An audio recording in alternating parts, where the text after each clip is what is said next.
Electric streets scream out darkness, searching shadows, life after life, burn near and far across the sea. Ghosts of island, whispering tales, deep in the night I can't ignore. Truth is lurking, I fear not the end anymore. I seek the truth, I'll never rest. I search for meaning, nothing less. Amidst the fog and fields of green, the secret's lost, but to be seen. Haunted past and echoed cries, clash with waves and silent skies. No claim to fame, no boasting here, just chasing ghosts year after year. Celtic wind howled through my veins, guide me through the ancient lanes. Wonder grips my restless soul, burning questions take their toll. I seek the truth, I'll never rest. I search for meaning, nothing less. Amidst the fog and fields of green, the secret's lost, but to be seen.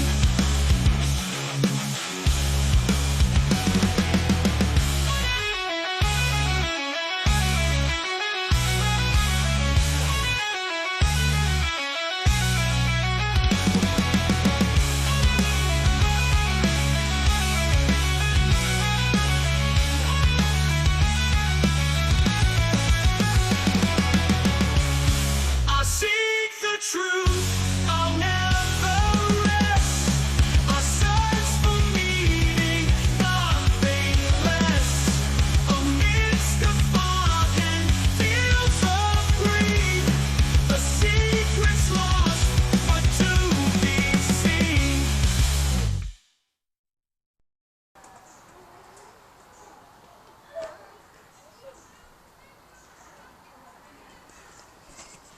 Welcome back to the Ulster American Folk Park, and we are today going around the area looking at the Halloween event, and we're here on the 28th on the Monday.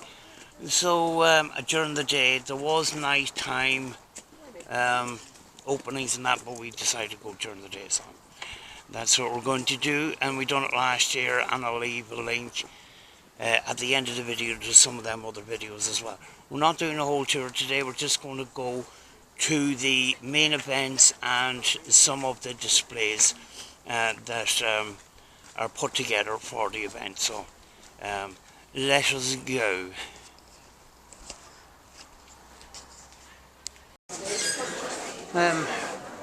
You may have seen from my other videos this particular card and the Mellon family. Now the Mellon family made their journey in this card in 1818.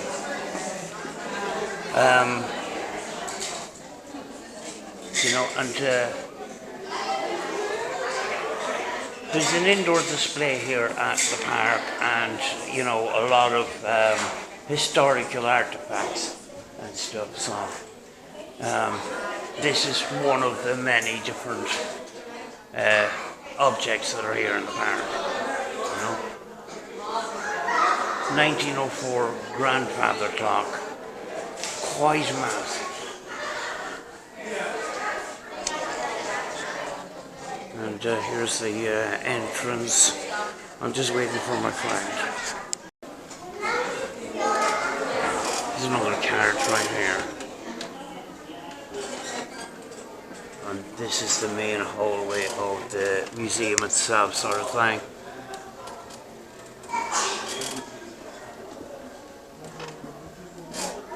Won't be going through them today because I have done them in other videos.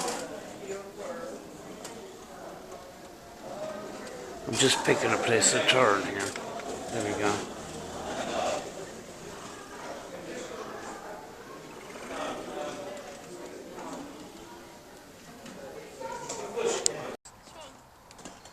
Linda's dressed as a nun today, look. Hello. People God bless think you in the name of the Father, and the Son, and the Holy Spirit. And I have my holy water on me as well. Doing a Sister Susan. people have already asked her if she were even on. Use our son. You have my holy water and my holy salt with me too.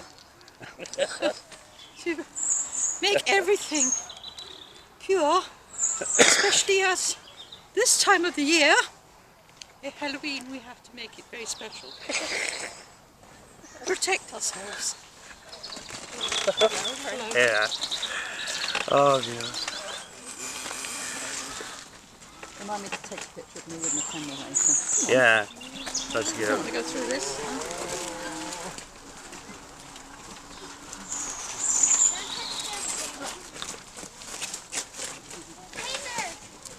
Do you like the Sister Susan voice?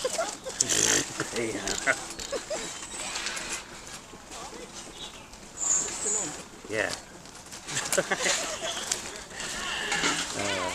You don't want to go in every house, do you? No, as I said before, I Get have, round to Pam because I want to give her that before we have it pause. yeah.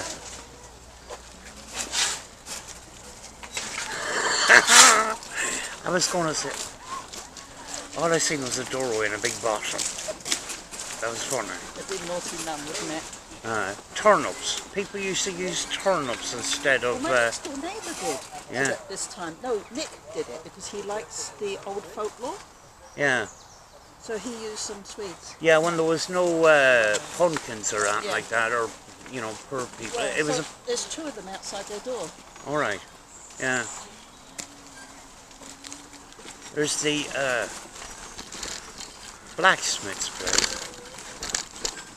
Oh, there's a wee jar up over there. Oh, the flipping thing is stripped. We'll see what's happening. There's a fire on, it's flipping smoky, but... Do you Yeah, have any breakfast? I did. I had Weetabix and a banana.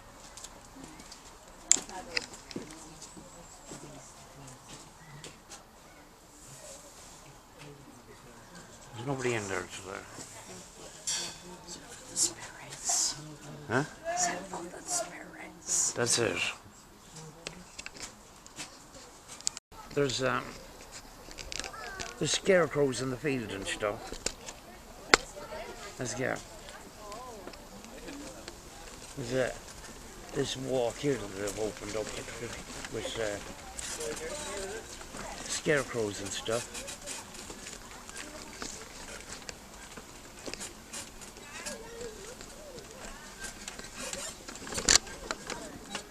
Maybe I'll use my hat.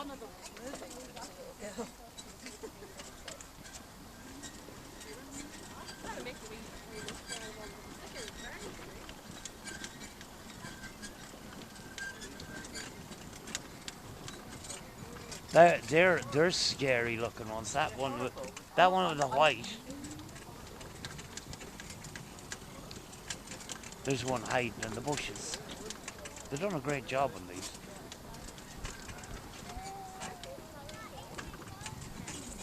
Oh.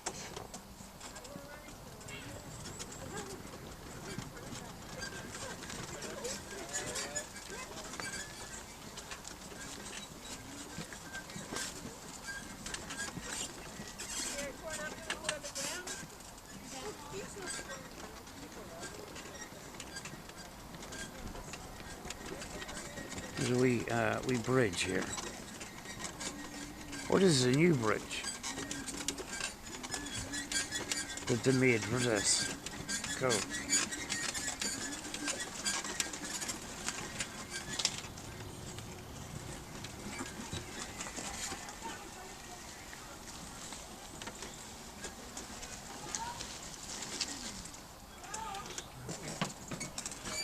It's a church. Who's that?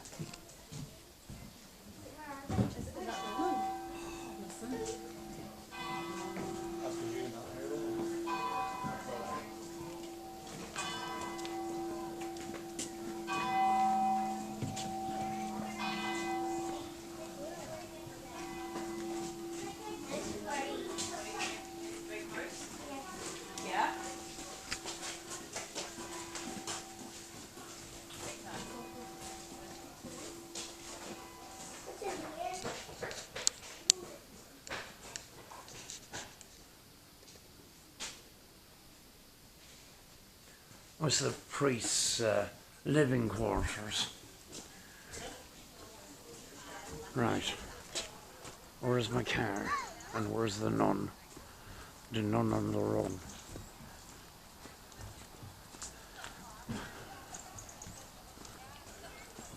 And there she is. Sit down for a minute. Ah. But, You can let me have a go when you want to walk as well. yeah.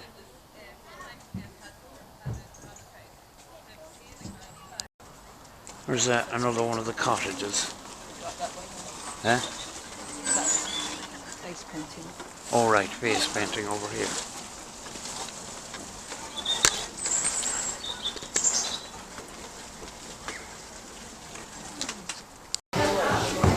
We're in the school. They're doing storytelling and stuff. You see the skipping ropes here. Yeah. And out here, for Halloween, they put these gravestones, these polystyrene gravestones. There we go.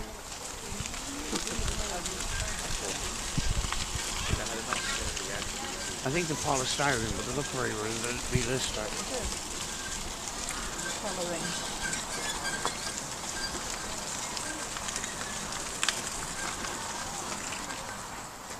Master of Briggs. They do look realistic. We're heading to town. I think when she sees me, she'll stop screaming. She Squealing. probably started laughing. Really laugh. Laughing or squealing. I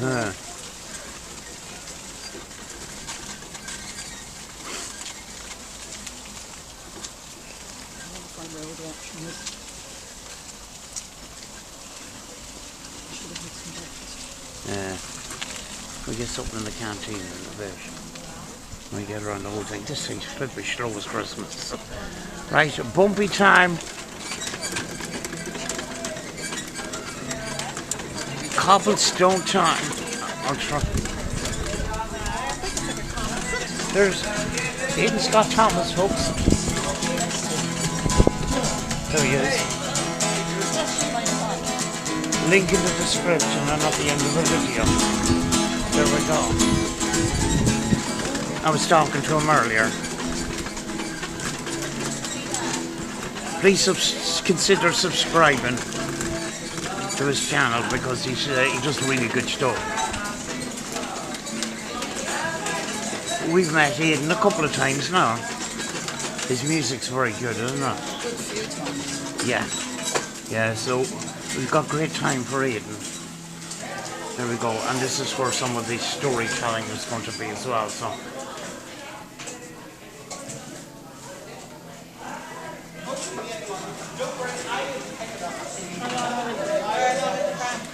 So people who had red heads, they were considered unlucky, and you wouldn't have them on board. You also, if you see them at port, so for example, that's why I had to look, because if there was a red-headed person at port, I had to make sure I talked to you before you talked to me, okay? Otherwise, the bad luck would wear off. Another group of people who were not allowed on ships, and of course we make up around 50% of the world's population. Anyone that has a guess? Women!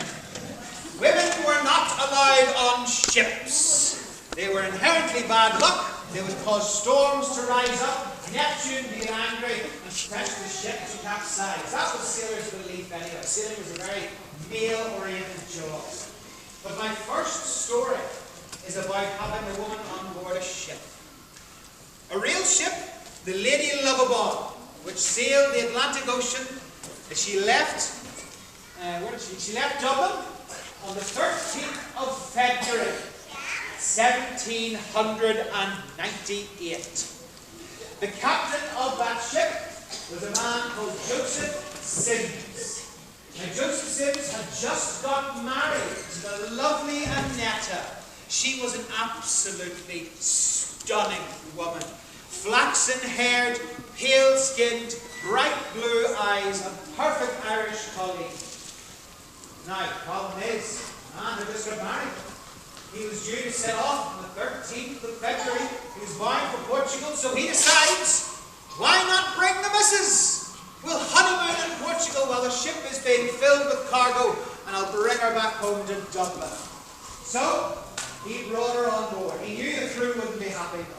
So, to make sure they had other things on their mind, he brought son. I don't want you up there. You come down here, because you've fallen down from there once. Come down here. Okay? You've already fallen off that. I don't want you falling off it again. Alright? Sims brought with him huge amounts of rum, champagne, leftover fancy food for the wedding. And in the galley of the ship, they had a fantastic party that night as they left Dublin.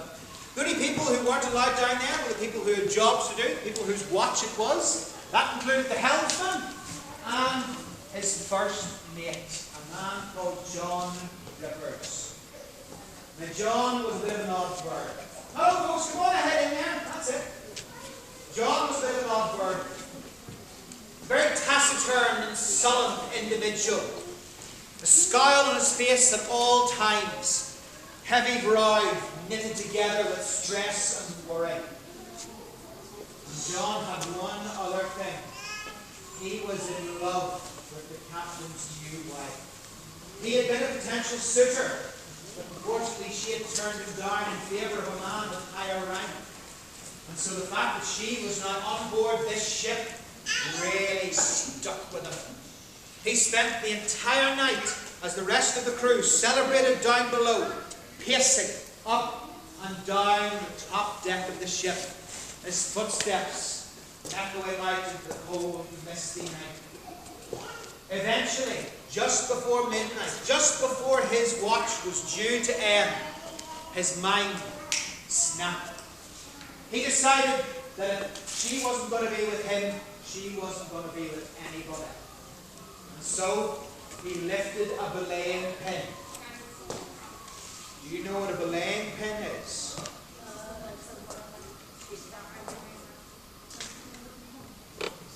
This is a belaying pin. You're thinking of Bollard down the dockside. He lifted a belaying pin off the ship, a heavy club of wood, and began to walk up and down, tossing it in his hands, considering his next move. He walked up to the poop deck, of which there's nothing funny about. It's just the name for a deck above a cabin. Stood behind the helmsman, the man steering the ship, lifted the belaying pin high in the air, and in one move, smashed his brains out onto the helm. John took a hold of the wheel, covered in blood and gore as it was, and began to steer the ship towards the land. Not to safe harbour, but to jagged, spiky rocks and a protruding cliff. He listened as people realised the ship had changed course down below, the thundering of footsteps running up to the galley, and just as the captain reached the top deck, with a foul smile, John gave one final spin of the wheel and rammed the ship home on the cliff. The sides splintered, the ropes snapped, the sails ripped in two, and the Lady Lovabond went down, losing every single soul on board. 50 years later, 1848, on the night of the 13th of February, just off the southern coast of Ireland, fishermen returning in with a nighttime haul heard cries and screams in the night. They quickly changed course, heading landside to look for a ship that was clearly in trouble. The sight that befell them was horrifying. A ghostly, spectral ship, its sails glowing with an unearthly light, crashing home onto the sharp, jagged rocks. They heard one scream above all others, a woman's calling her husband's name. Every 50 years since that night, just off the south coast of Ireland, the Lady Lovabond has been seen. Just before midnight on the 13th of February, the two lovers doomed to never spend their first Valentine's Day together. So are any of you planning to see Johnny anytime soon? If so, don't take a week. The next story I have for you is a story of a ship called the Marabella. The Marabella was a ship a little bit like this one. Her sole duty was ferrying people to and from America and Ireland. This time, we don't start in Ireland, we start in America. Philadelphia, to be precise. The Marabella was captained by a man called Simon Reed, and he had found need to take on new crew in Philadelphia. Some of his old crew having finished, they just wanted to get to America. Among his new intake of people was an Irishman called Wilson. Now, Wilson had seen some things in America. It's never been recorded quite what. Some legends say that he witnessed his family murdered in front of him. Others say that he was the one that snapped and murdered his family. Whatever the reason, he was a drunk, an alcoholic of the first water. When Wilson joined the ship, the captain insisted that he lay off the drink. And he did well for the first few days, but then he went back to the grade of the kitchen. Others turned up stooges drunk on his next watch. The captain again pleaded with him and said, "You have to knock this thing on the head." And he promised he would. Another 3 days goes past.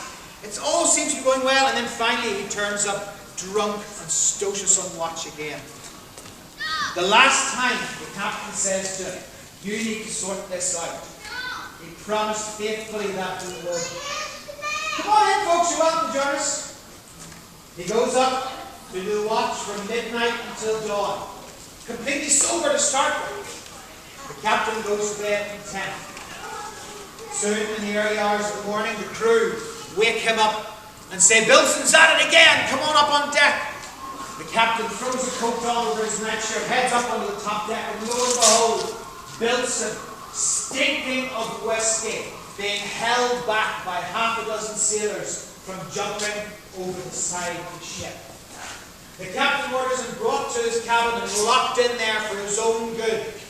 For 3 days and 3 nights, Bilson lay on his bed, having nothing, no food, no water. He refused everything. And then finally, third night, he began to scream. He began to scream and wail from morning till night, ripping his throat out with the effort of it. The crew were at their wits' end. They didn't know what to do. He would not eat, he would not sleep, he would not drink. All there was frantic cries. Couldn't even make out any words. And then one night, as the captain was trying to sleep, he was woken by an eerie silence. Bilson had stopped screaming. Fearing the worst, the captain got up, went to his room to find the door open and unlocked. He searched through the decks of the ship, finally arriving on the top deck to where a grisly scene met his eyes. Sailor Bilson at the prow, a knife sticking in his heart. The captain led an investigation to ascertain what happened. The crewmen said that Bilson had escaped with his own steam, and some of the night watchmen had caught him, held him back, tried to stop him jumping over the side of the ship, and in the ensuing struggle, somehow, he ended up with a dagger in his heart. The captain had darker suspicions. He thought that the crew, driven mad by Bilson's screaming, had dragged him there themselves and killed him to silence him.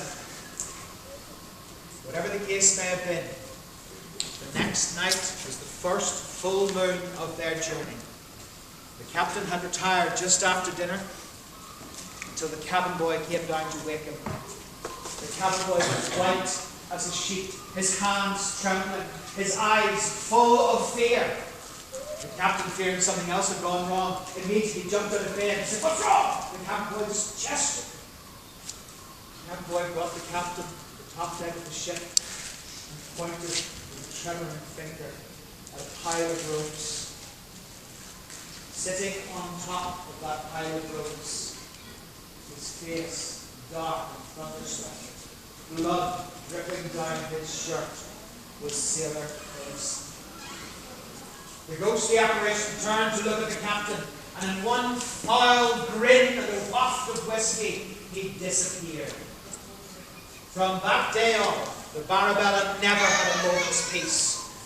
Ill winds, bad tides, and she never, ever kept her crew longer than one journey. Everyone retired for the same reason. A terrible grin and a want of wisdom. So folks, that's just a few stories of the high seas. I'll be doing more storytelling again next hour. You're also going to be in time if you head to the American side of the park, to the West End. Your colleague Pam will be telling Native American myths and legends down there. Quarter to 2. Alright? Thank you very much, folks. Back out now.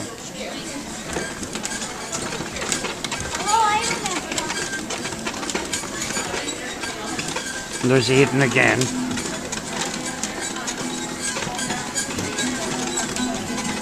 There's Aidan again playing away halfway.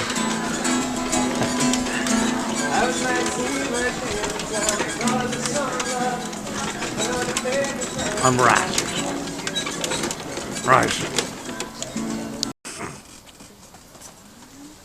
The Grim Reaper. And a little shed that wasn't there before. Very much, yeah. He wouldn't like it. I Little white paws would be and thick, so thick, wouldn't it? yeah. I've never seen that shed there before. Oh, that's new, isn't it? It looks like it's there a long time, but it's not. No. And then more graves. And very morbid.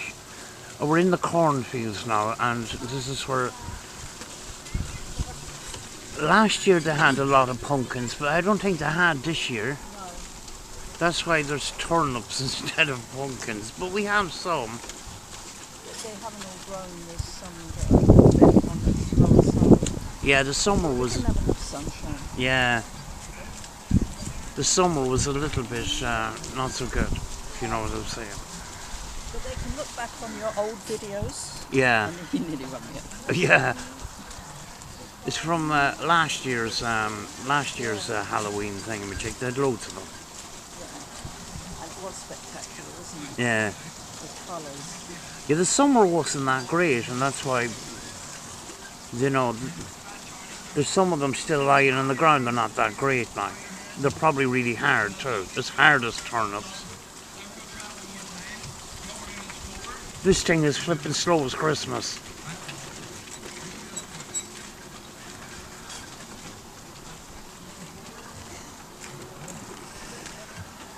There's a wee... No, it's not too bad. Do you know when I says I bought a fleece yesterday? This is the fleece. I didn't realise it was sleeveless. I was very disappointed this morning when I went down to the car to put it on.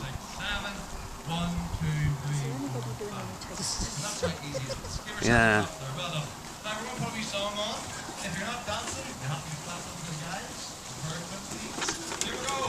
There's some more entertainment in the barn. Get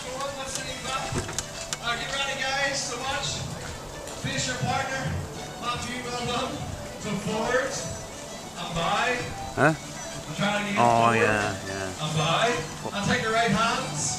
1, 2, 3, 4. Well done, Matthew. That's the best by today. Keep right up, Matthew. Look at this bar. He's still barring. Try to get forward and by. Go on, Matthew. Forward and by. It's the by dance. I like it. We're in the Applejack house. I can't remember if it's called a Pennsylvania house or not, but look at all the pumpkins. 145.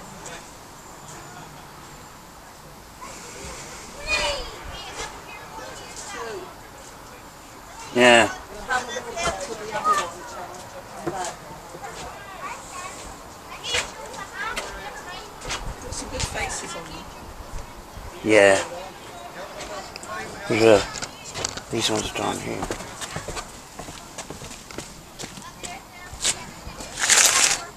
There's still loads of pumpkins though, Yeah. you know? They're not as big as last year. No. They are pretty small. A bad season. They're very nice. Well, that is our favourite. Look at that. Look at that.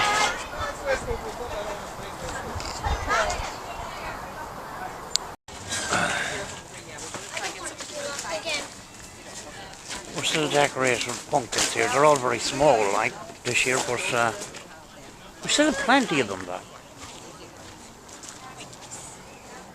Lots. And then we have turkeys and stuff over here, and hens and shit. That pumpkin head has a wee hat on him. Well, there's the turkeys and the ducks. You know.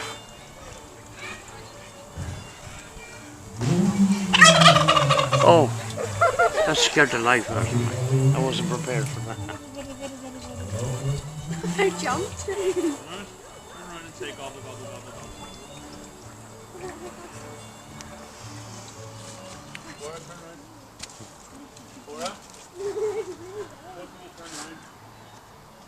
There we go.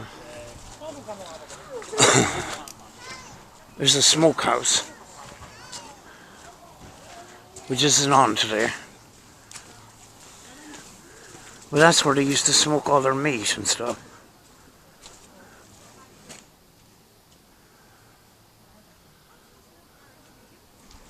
There's a nun on my mobility scooter.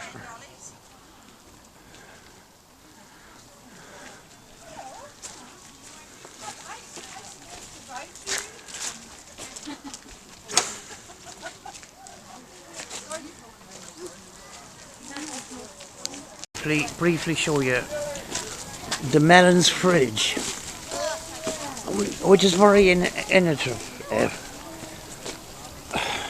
very I don't know what it is. No electricity, just a cold stream that flows through a little building, which was used to store food and keep it fresh, like a big fridge. There we go. Now, everybody enjoying themselves? Yes. Oh, that's what we like to hear. So I'm just going to do a wee shout out outside, get people gathered, and then it's story time, okay? All right, let me get the shop on here too. So, although I do have quite a loud voice. But hey, we can always get louder, right? You can tell me if it's working. Guys, you're all welcome. I'll be doing a story in, well, 1 minute. Please gather. You're all welcome. There's a good wee bit of room in here. And a nice fire going, which is excellent because my story has a lot to do with fire. I'm going to sit down and tell it, I think. I make it all the more cozier. Sorry, it's my friends. Hey, how's it going? Good.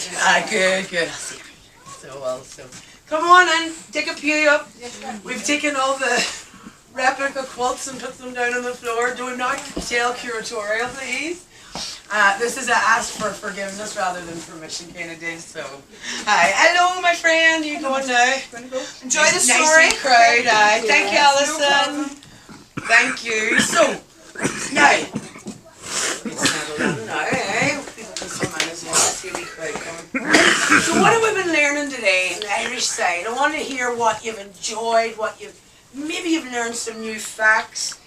So tell me, shout out what have you enjoyed today? What's been something maybe different or like something you've discovered? Yes. Whatever the man told us about the boat. The boat. Oh yes, my friend Josh. Yeah, he's a good storyteller, isn't he? He told us all about sailor superstitions. Sailor superstitions. That's absolutely right. And was that very interesting? Aye, Josh is very good now, so he is. So come on and have a seat, the kids can have a wee pew. You can all sit with your legs crossed, just like this little young lady here, and Miss, what were you going to say there? You look like what, pet? We got it to America. Oh, I know, me too. I like the American side. They didn't just come to America and discover land, or get land, they got fashion as well, huh? Yeah? Looking pretty good here. Yes, Miss, what did you like, or what did you discover today? You did. Very good. What about the dancing? Did anybody take a wee turn at the dancing? Yeah, I've yet to do that yet. I'm going to go up this afternoon and have a wee boogie to myself. So I am. So, yes, miss, you're going to say something, darling. I like my little wee face paint. Oh, well, you know what? Your face looks amazing, so I can see that. Kids, come on in. Look, there's wee seats here. Well, there's little areas here, I should say, rather than seats. So, there's a very different story in here today. So it is so, oh God, that's not much on it, yeah. He's all like, God, your wonder's very loud. So we're in a very special house. This is what we lovingly call the Western Pennsylvania House. But it's got a connection to a group of people called Native Americans. Has anybody heard of them? Or Indians? Yes. Yeah, aren't they like, do they like live in like jungle places and they have like Tribes and yeah, temples and stuff, and they worship some god, something to do. Aye, all the different tribes of all their different traditions. So yes. They started to fight back against the British whenever the British came over and discovered the New World. What? Wow! I'm sorry. That is honestly an amazing answer. Amazing. I hope you learned that here today because we'd be very proud if you did. So we would. So that was a great answer. It absolutely was. But my story here today is about the Native Americans, or the Indians as they were called. Now you're probably thinking, well, what does that have to do with Halloween? And you'd be right, but there's a really big connection between the Irish and the Native Americans. And do you know what that is? Storytelling, the art of the spoken word. So, what you may not know, or what I think we do know, is when all these immigrants, like the Scottish, the Irish, the Germans and others, were all pouring into America, that there were already millions of people living there already. As we were saying before, these people are called Native Americans or Indians. They'd been living there for thousands of years. They were all living in separate tribes, just like you were saying, such as the Shoshones, the Cherokees, and the Seminoles. And every tribe was different from each other. But one of many things that these tribes all had in common was storytelling, just like the Irish. It became an important tool that was used to pass down traditions such as local customs, how to live off the land, how to survive in the natural environment in which they lived. It was history, stories, religious rites passing down from one generation to the next through the spoken word. So boys and girls, I am going to tell you a story about a very important animal in Native American culture, the clever coyote. Have you heard of the coyote before? Oh, they're like dogs. They are, absolutely are wolves, but they've got a very distinctive howl, and I want us all to practice it now, and I'm going to put this away, otherwise you're all going to go, what? And it goes, arr, arr, arr. So can we all do this together? Arr, arr. Let's try it again. Arr, arr. Excellent. Well, that starts my story off really well. So, a long time ago, in a time when the world was still being shaped by the hands of the Great Spirit, the animals lived in harmony with each other. They roamed the land freely, but there was one thing that they lacked: fire. The nights were cold and dark, and the animals all huddled together for warmth, longing for the heat and light that fire would bring. Among them was the coyote, known for his cleverness and curiosity. He watched as the humans who lived in distant mountains tended their fires, used it to cook food, stay warm, and of course, tell stories. Coyote's heart burned with desire for this gift, and he decided that he would find a way to bring fire to his animal friends. One morning, Coyote gathered the animals beneath the great cedar tree. "I have a plan," he announced, his eyes sparkling with excitement. "I will travel to the land of the humans and bring back the gift of fire." The other animals gasped, and some were worried. "Coyote, the humans are powerful and they can be very dangerous. What if they catch you?" asked the wise owl with his feathers ruffling with concern. "Do not worry," Coyote replied confidently. "I will use my cleverness to outsmart them. We need fire, and I'm not going to return without it." With that, Coyote set off on his journey, bounding across valleys and climbing mountains. He finally reached the human village with a warm glow of fire flickered in the night. Coyote hid behind a bush and watched as the humans danced around the flames, laughing and sharing their stories. Coyote knew he had to be quick. He spotted a glowing ember that had fallen from the fire. Quietly, he crept closer and closer. But just as he was about to grab it, a young human noticed him. "Look, guys, a coyote!" the boy shouted, pointing excitedly. The humans all turned and Coyote's heart raced. He knew he had to think quickly. He yelled to them, "What's that behind you?" With the humans momentarily distracted, he got a small flame with his tail and he dashed away. As he ran, the flame flickered and grew, lighting up the darkness. When the human realized what had happened, they shouted in anger and chased after Coyote. But Coyote was swift and clever. He weaved through the forest with the flame tailing behind him. As he ran, Coyote passed the flame to Squirrel, who carried it up the trees. Then he went to the wise owl, who soared through the skies with it. Finally, the rabbit took the flame and dashed to the animals' gathering place. Together, they built a great fire, and all the animals danced with joy around the warm glow. The humans, seeing the happiness that the fire had brought them, decided to let the animals keep it. From that night on, Coyote was celebrated as a hero for his cleverness and his bravery. The animals thanked him for bringing warmth and light to their world, and they howled in unison to honour him. Arr, arr! And so, the clever Coyote's legacy lived on, reminding everyone of the warmth of friendship, the power of the bright idea, and teamwork is the best. And there you go. That's the Coyote story today.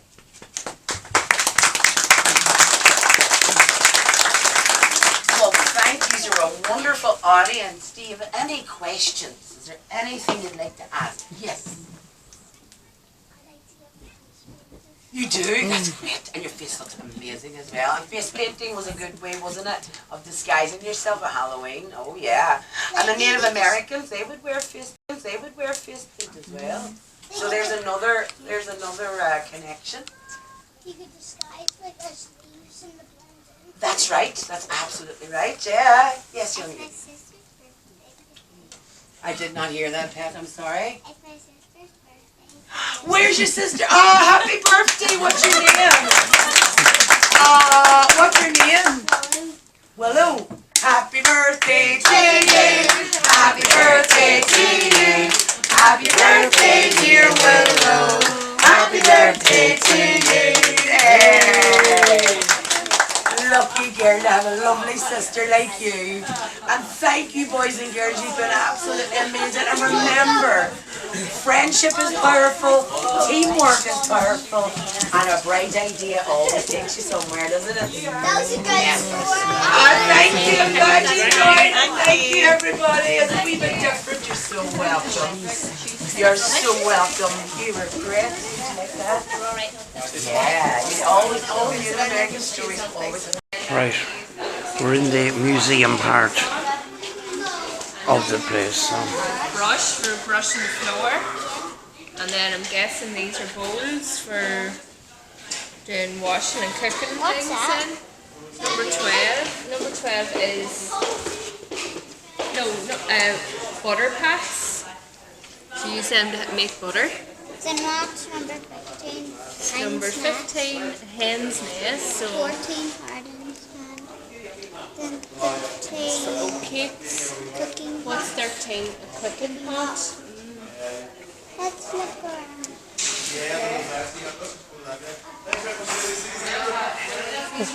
A woman was just telling her daughter which of the items was what was each of the items.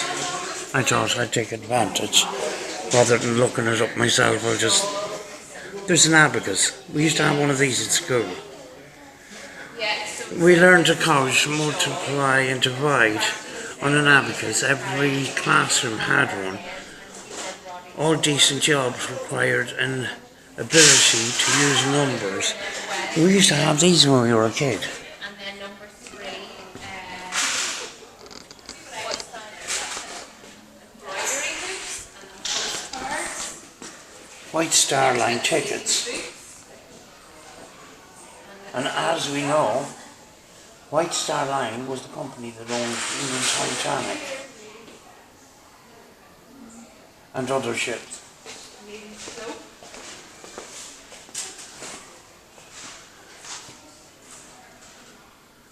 It's a very eerie picture.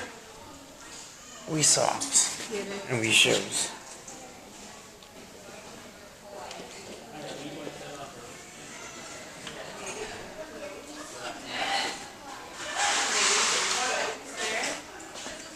That guy looks like Michael Jackson. Oh, it's a woman. It's alright. And brushes with their combs for brushing their hair there. Yeah, a mirror. And look, there's a sewing machine. And Baby's clothes. Somebody's dress. Yeah. And there's embroidery. Marbles. I was wondering what them round things were. Clay pipe and marbles, number 5. There's a rosary beads and a wee cross. That's a nice wee cross, actually. Pendle cross. That's what it's called. And there's a wee Bible too. It's tiny. I mean, like, this is my hand. You know? A wee mirror.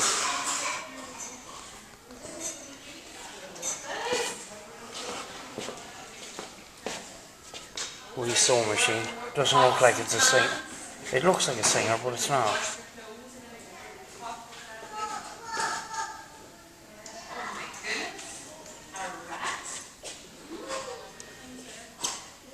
It must be a brochure of clothes. A book with clothes stuck to it. It's kind of weird, isn't it? A wee money box.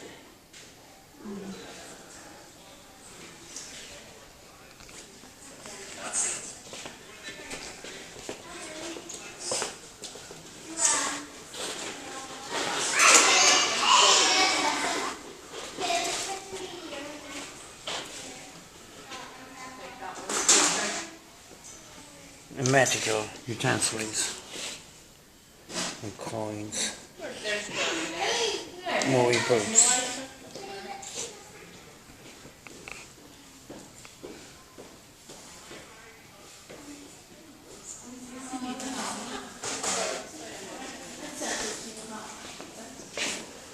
She was so good for dancing.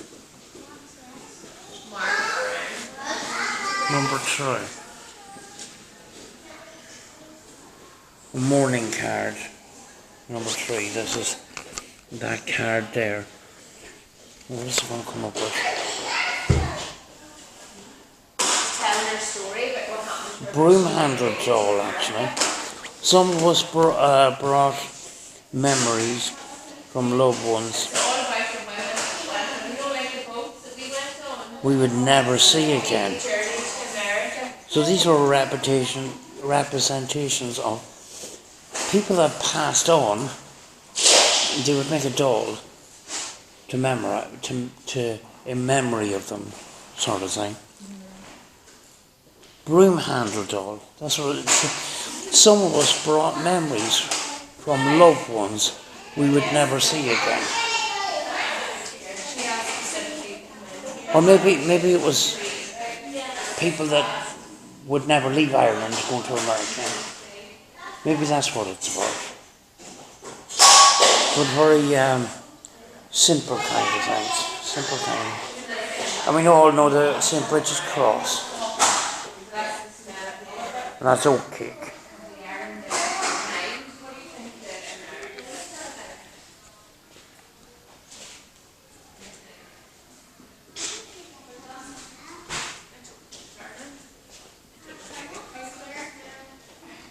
Oh, that's back to the beginning again, yeah.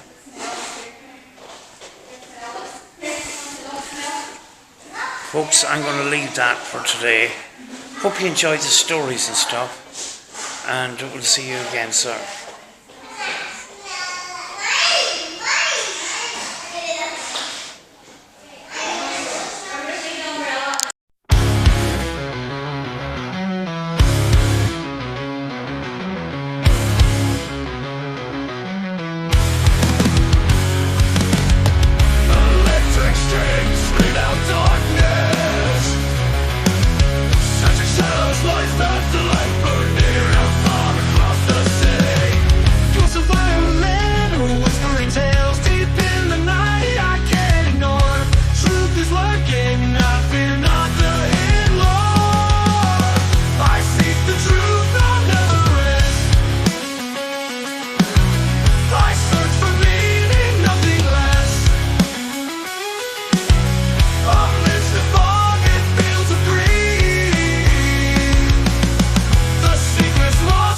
To be seen.